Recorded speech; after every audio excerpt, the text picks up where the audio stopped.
See, there we go. Hello, everyone. How are you? It is Thursday. It is Consciousness Conversation. It is 3:30 on Thursday. If you're watching on the replay, thank you. Please hashtag replay, hit the like button, hit the heart button. We truly appreciate all of your support, whether you're on YouTube, whether you're on Facebook Live. And don't forget, Dr. Thomas now has his own Facebook channel, or YouTube channel. So if you haven't checked it out, the link is in the description box. Go there and subscribe. Thank you to every single one of my new subscribers. I got a bunch of them yesterday. I can't tell you how thrilled I am because as soon as we hit the threshold, we can go live on YouTube. So I'm working on it. So welcome, Dr. Thomas. How are you today? I'm good, but I assume you're going to be muting me at some point when I talk too much. So I gave you the idea you can mute me. We all know I do have the control, don't I? You must, because how do I share? I'm going to try to share this here. Okay. So today we're going to talk a little bit about, what you're going through, especially in these energies. I did some channeling last night in my membership portal. And what came through was that a lot of us are being jolted by emotions, traumas, past hurt, things that we have buried in our emotional body, in our psyche, in our subconscious, because it was easier to do that. But in this energy, it's time to look at that. So the word jolt really resonated with me when I got that in the channeling, because I've been feeling it. I've been feeling sad. I've been feeling a lot of old stuff that I thought, why is this hitting me back in the face, right? So for some of us, this stuff is like a decade or so old. So please know that if something is coming up, especially about a past relationship, it's not because there's going to be or should be a reconnection. For very, very few of you, that may be the case. But for the majority of us, it's coming up to release it, to really look at what it was that happened in that situation, what you learned from it, what you can continue to learn from it, and really what you need to let go of. Because this energy between the 12/12 portal and the winter solstice is all about releasing the old so that you can start a new alignment, a new road, a new part of your journey in a way that is very empowered. And so anything that disempowered you is what is coming up to be released. Sorry about that. Hello, Cynthia. Hello.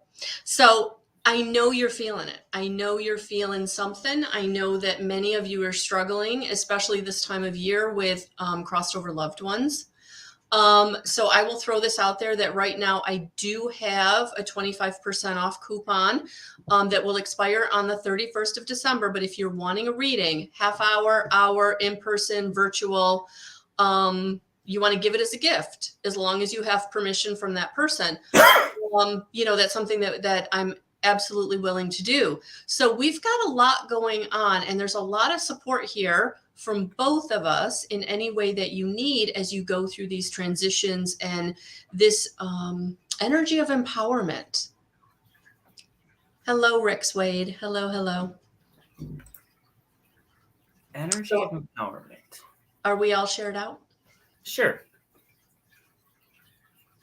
What are we talking about today? So what are we always talking about? I just go off the rails into other different topics as we go along.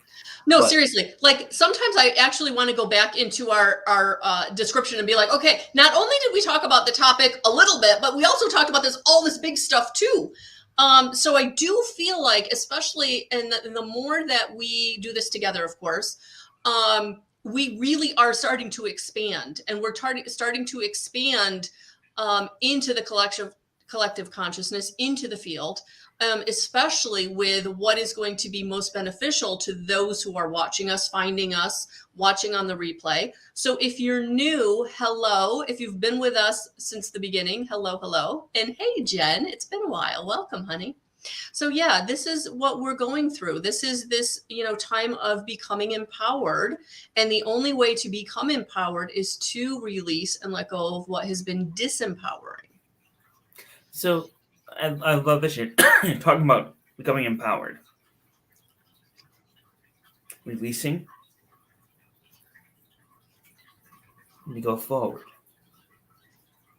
But what we often do that stops us, that is the problem. We stop ourselves because what we do is we say it is your fault. Oh, I have this issue. It is that fault. It is that fault. I cannot do this because this is happening instead. And so we make these excuses. And we blame the others. And they all get that and that. So all we're doing is we're not really releasing it. We're blaming it on someone else.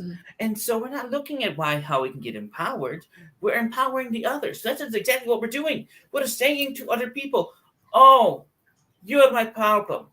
Well, you're saying, I empower you to have all the power over me. Or I cannot go to the store because it is a Thursday and I never go on Thursdays. But you're empowering that Thursday. Or you're saying, I'm going to do it tomorrow and you're putting it off. You're empowering other things, items, people to be your boss. And we do it all the time. And we will never admit it. It's very hard to do. Very hard to do because it's much easier to blame someone else because it doesn't seem like it's your responsibility. I know I speak and I say things that people think are controversial. I'm like, oh my goodness, what is he talking about? But I do this all the time because it's what it is. And it's not a bad thing. And it's not something we can ever cancel or stop or change because we can. And I've seen it happen. It's happened to myself. It's happened to others. And yes, we will always draw back to that, blaming someone else, and then having to realize, oh, wait, no. And it's tough. Because I go back to this, you're thinking, why am I saying this? One of the toughest things for us to understand as humans and as people, as we came into this life, is everything that we have in front of us. Everything that we do. Everything. Was something we planned. Is our responsibility. Now we can say, well, this person did this to me, but you had a contract for that to happen. Don't worry about how the contract came about because that's not really always purview and what you need. It's just a contract that you had. The beauty of it all is once you can see that the responsibility for everything that happens in your life is something that you've planned, you can then release it. We planned it. We did it. It's over. Well, it's also important to look at the why, too. Why did we plan it? What is that person bringing to us? What is that relationship showing us? What is it that I need to learn? How is this good for my evolution or my growth? And for some of us, it's got to do with forgiveness and learning what forgiveness is and how to do it, where once you get into the forgiveness, then you're able to release. But really getting into that present moment is going to be so beneficial, especially if you're someone that keeps pushing things off. Like, I'll do it tomorrow. I'll look at it tomorrow. It's all about tomorrow. Or you're not taking responsibility for whatever reason. So if you can stay in the present moment, what is going on with me right now? What do I feel right now? That is going to allow you to be able to really focus on what is yours and why it's showing up, because that's the big piece. It doesn't matter who did what to you. It doesn't matter what the outcome of the situation was. What matters is what did it show you? What did it bring to you? Mm-hmm. And how are you responding? It's not about the other person. It's not. It's about you. How are you responding? What is it that you need to do? And for some of us, it really is showing us where we need to empower ourselves to disconnect, to take a step in a direction we didn't plan or really want to go in. But that is the road that's going to give you what you need, even though you didn't know it. So staying in that disempowering relationship or situation is only going to keep you in this pattern of not receiving and not going anywhere or getting what you want. And so we have to learn how to make that hard choice, but we can't do that if we're not staying in the present moment and saying, what is this moment bringing me?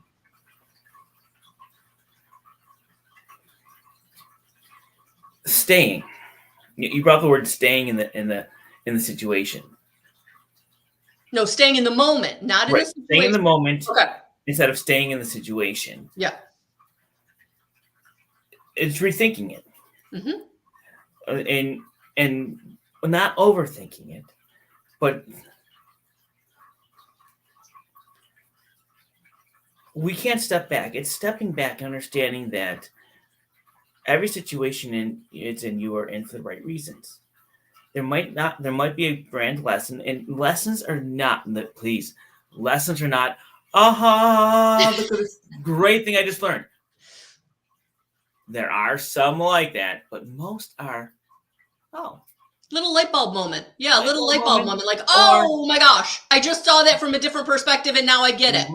or as simple as you got to make a choice. I mean, I talked to someone today who past 24 hours, I've gotten multiple messages from her saying I'm just confused. Something I feel off. Something's wrong. Well, when you feel off, I don't know why I'm saying this, but when you I get it why I'm saying it. All right, when you feel off, it's the off is the off and not get. When you feel off, it is because you yourself are in conflict with yourself. Like in this person he's talking about, she is blaming it on someone else. But what her actions are saying is A. What her mind and voice is saying is B. So she's on two opposite courses, and herself, she's off, and in this world of flux, and the balance is off because she is doing one thing but saying the other thing. And she is confused on what she wants to do because all it is she has to make a choice. And now, here's what I'm going to say, because this is what I needed to say before and I didn't because I was being nice. It's about rethinking what her thoughts are.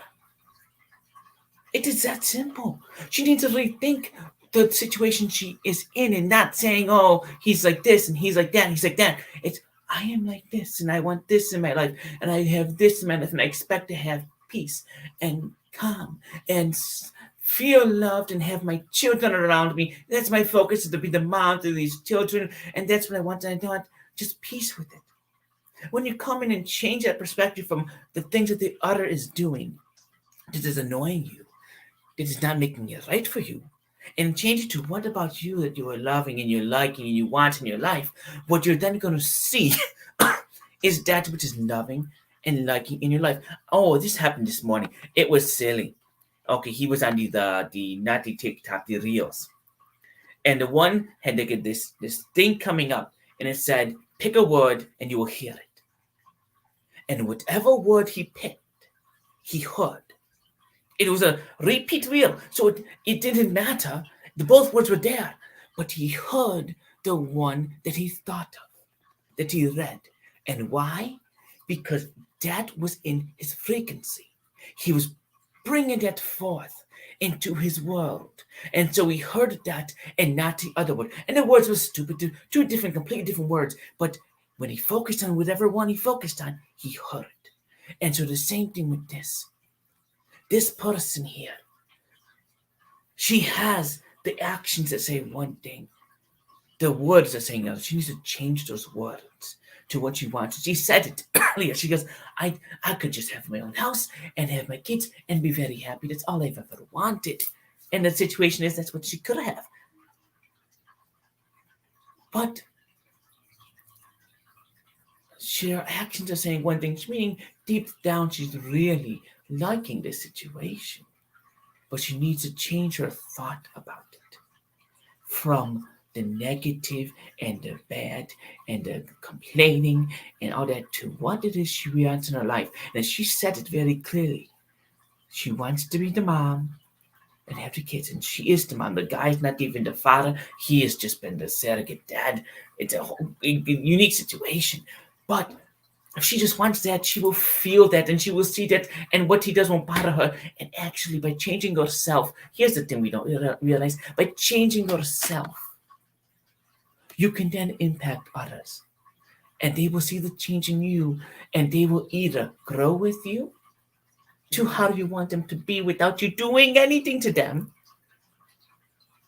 or they will step aside and what is right for you will come. It's about that letting go. We talked about it this morning. That letting go, that releasing, not giving up. You might lose something. You will never lose anything in this world. Never. Because everything you ever had is always with you in your soul, in your memory, in your life. Yes, you could lose a ring or jewelry or something like that, but you will still always have the memory of it. It is just a piece of something, a symbol that can be replaced if you really want that symbol, but you will never lose anything. And if you go forward in a positive way of love and light, what you will see is what we just described to you. As you go forward and you change how you focus, you hear the right word. You will bring forth that which you desire.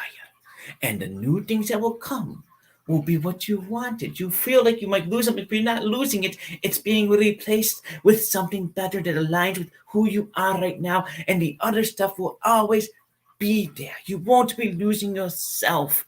But if you hold on to the past, I'm going to go to Cryon and I'm going to go to the book, The Journey Home.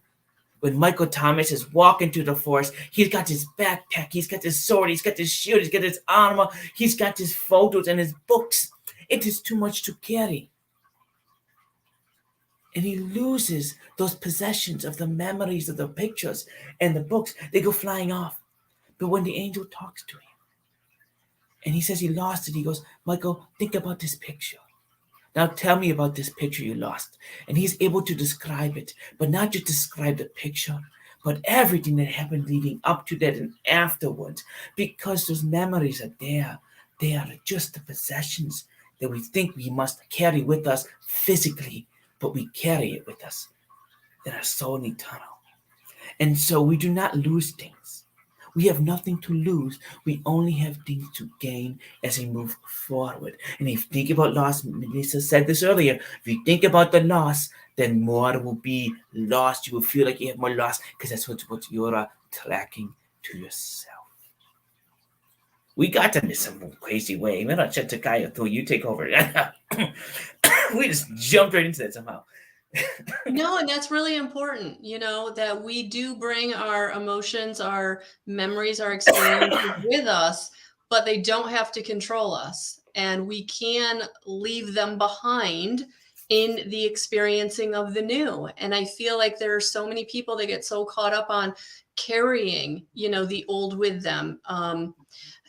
Possessions, you talk about possessions, and it's funny because about 20 years ago, I was moving and I literally decluttered and got rid of so many tchotchkes and so many old pictures and things I've been carrying over and over and over again with me, thinking I needed them, right? For whatever perception people had of me. But when I let them go and released them, it released me energetically to be able to receive the new. And so I think that people get so caught up on what they need to hold on to, they're not recognizing that you're blocking the new to be able to come in, whether it's the lesson, the relationship, the growth opportunity, whatever it is. And that can be really hard for us as humans.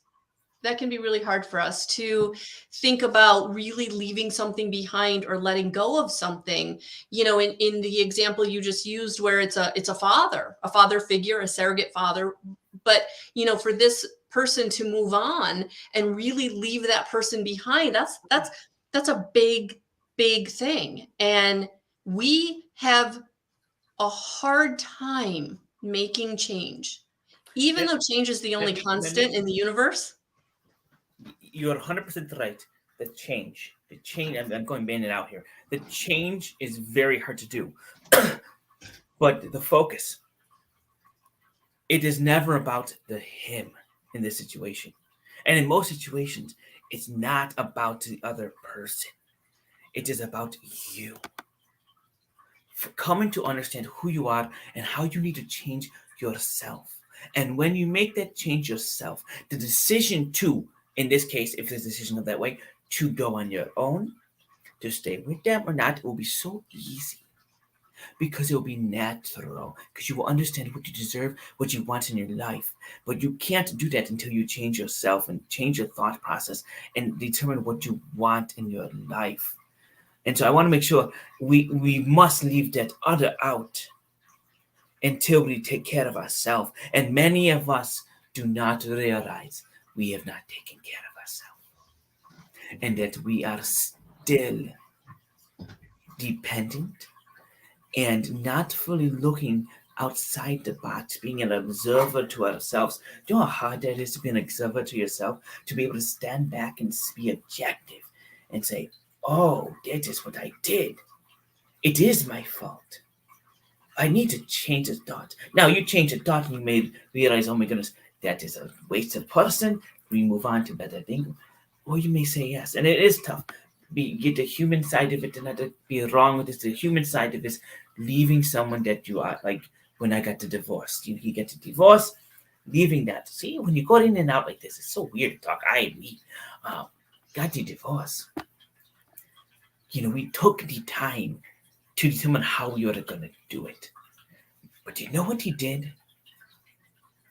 He took that step back and he observed objectively himself.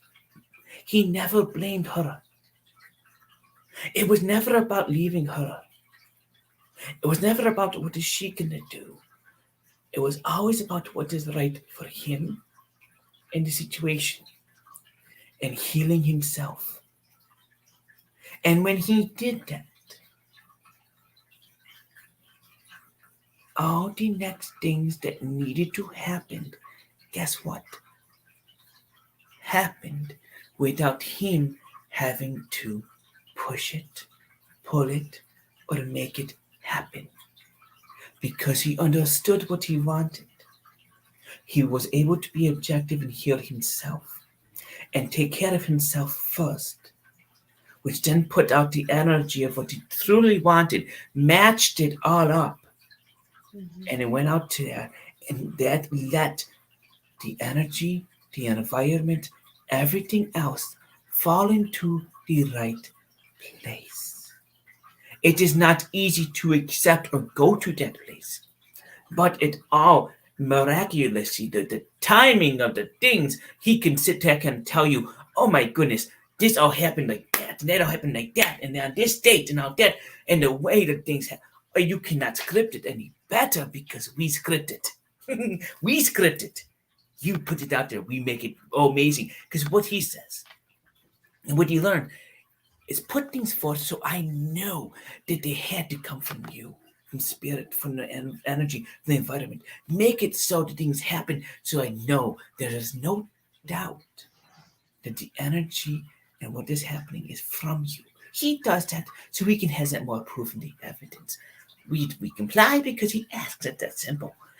But when you take care of yourself, that happens. And I know what we are. The question we needed to ask was the other question about the facade and the mask. Mm. And so this is all part of that. Mm-hmm. Because what we wear in our lives is a mask. I mean, he never wanted to talk like this in the lives and with the voice. He still is shy and is not fully embraced it. But he does a YouTube thing. He hasn't shared it with everyone. He will. He will, don't worry. But we all wear this mask. And as we become true to ourselves, the mask starts to come off. The facade is no longer there, and we can start showing our true selves because we believe in who we are and we act in who we are. And I guess it's always there to put up, but now it's not like a mask you wear, but it's like one of those popsicle stick masks. But that's what the facade of mask is. So when you're being told to take off the mask, it's being told to be your true self. Walk into your true self and step into it. And it's not easy, and it doesn't happen overnight. And we always have that other mask to put on when we need it. But that is what a mask is. And we all wear these facades because that's what society tells us we have to do. Well, it's also so much easier to project a different or an inauthentic role than to step into your authenticity and be vulnerable with who you are, which is what we're being asked to do. And it was about 15, 20 years ago that I was reading Eckhart Tolle's A New Earth, Awakening to Your Life's Purpose. And in there, he really talks about how you have to become the observer of your thoughts, that your thoughts are not who you are. And that was a huge light bulb moment for me. That only when you can really think about how you think about things, you can start to uncover your authenticity. Because you can let go of the facade, you can let go of the roles, you can let go of the expectations, because you can now see what they've been for you and really get behind all of them and into who you really are, what's really important to you, how you really feel about things, and what it is you want to spend your time encouraging, growing, learning, doing. Hi, Sheila. And you can't do that if you're always playing a role or showing a facade and not being authentic. If you're not yourself, we cannot answer you. If you're not true to yourself, we go back to we don't know what to do. We are here very simply. I don't know. Yes, that. We are here very simply. Very simply. I'm gonna put in a weird way at your beck and call. Okay? Think of it that way. With your butler. Ring the bell, we come up. Okay? Totally. That is what we do. But however, you've got to be true. If you are ringing the bell, ding, ding, ding, where's my $1 million? Well, if you truly don't want the $1 million, or that is not what is in your heart and your desire, we look at you crazy. $1 million? What are you talking about? It is not that you. Those are the words. Those are your ego thinking. And then we don't know where to come in. I love it because Kyan said this a couple of weeks, well, maybe a month ago. He shared this, and he goes, meditation is almost anything. And when you get into that moment in that situation where we are ready to talk to you, or we are ready to come in, or do whatever it is, you give us the cue. For him, laying down eye mask, boom. Or, we have fun with this. He closes his eyes. And we come in because that is what that's a sign for us to say we can come in. He's ready to talk to us and we can go in. Everyone's got their own little sign signal, whatever works for you. Gardening, reading, running, lots of different things can go on. But we are really at your beck and call, but you've got to be aligned. That mask has to be off. You have to be your true self. And then you must let us put it into place. Because you change your mind so much. You do, humans. You change your mind so much that we never know what you truly want. Well, we know what you truly want, but you say one thing, we're like, does he really want that? Are you sure? We'll start putting it together, but well, let us see if he really is consistent. Not consistent, well, then we gotta change it. That's why there's so much ambiguity. Could you guys say, oh, so washy with everything, overthinking it out? Oh my goodness. Anyways, we go back to this. One more thing to talk about is the veil.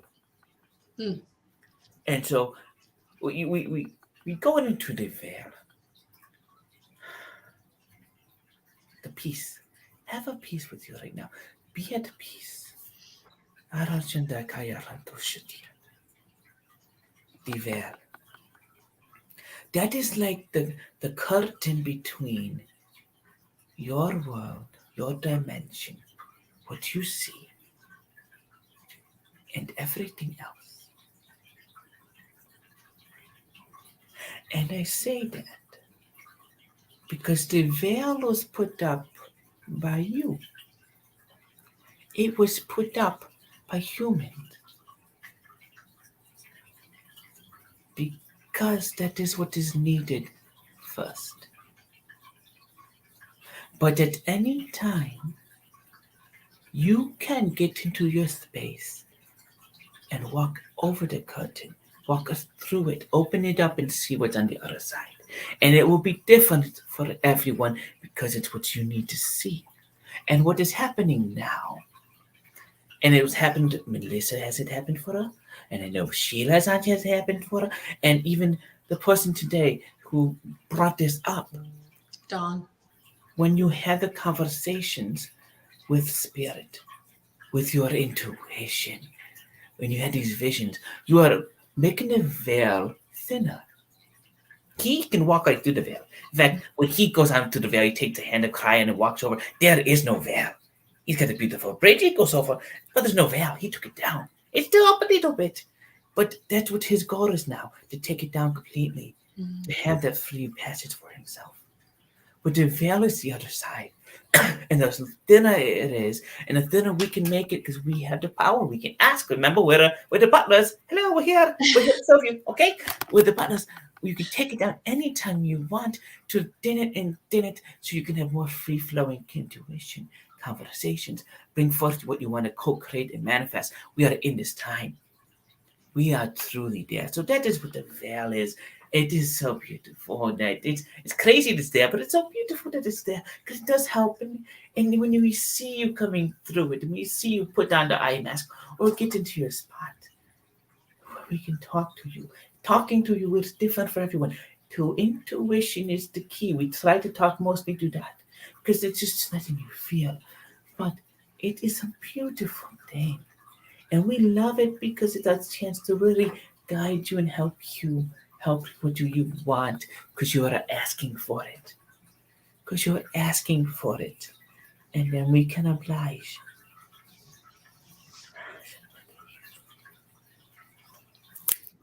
And Sheila makes a really, really good point. Take the veil down along with the ego. Absolutely. Absolutely. If you're someone that is still letting your ego run the show, it's going to be really, really hard to get to the other side of the veil. Not that impossible, but to get there clearly. So wherever you're struggling, especially if you're struggling with ego, if you're struggling with hurt, if you're struggling with those lower vibrational frequencies, it's going to be hard to call in that butler, but it can be done. And meditation is absolutely, first and foremost, the way in which. I don't know where some of this comes from. I really don't. I love it. I love it. Yes, Sheila, you ask and spirit will answer. Yes, they will. Not always in the way in which you want, but they do answer. So there it is, guys. What I say, okay? it just comes out. The veil is. I took the time to come through my own process before it works for me. You have to. You have to. You have to learn how to quiet your mind in the way that works for you. And I love that, you brought through the examples, like some people it's meditation, some people it's running, some people it's gardening. So whatever works for you is the way that you need to figure that out. And so try whatever, or really get present with yourself and be like, where do I feel like I get in that space? Because some of us, especially if you're a runner or you're a gardener or you're a daydreamer, you're getting into that space already. It's just about recognizing it. And that's where you have to become very self-aware. And self-awareness, again, is something we as humans, we have to practice and be intentional with that.